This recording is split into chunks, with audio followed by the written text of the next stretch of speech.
Hello dear friends, subscribers and guests on my channel. In this video I want to show and tell you how to lock and hide WhatsApp chats on iPhone.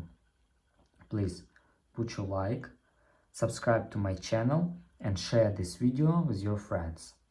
Let's get started. So first we need to go to WhatsApp.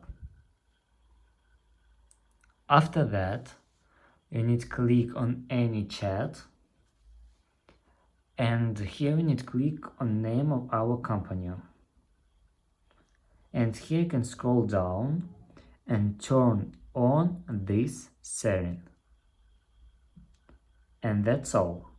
Keep this chat locked and hidden and click continue, and that's all. If you enjoyed this video and found it helpful, please subscribe to my channel and share this video with your friends. Bye bye everyone, see you later.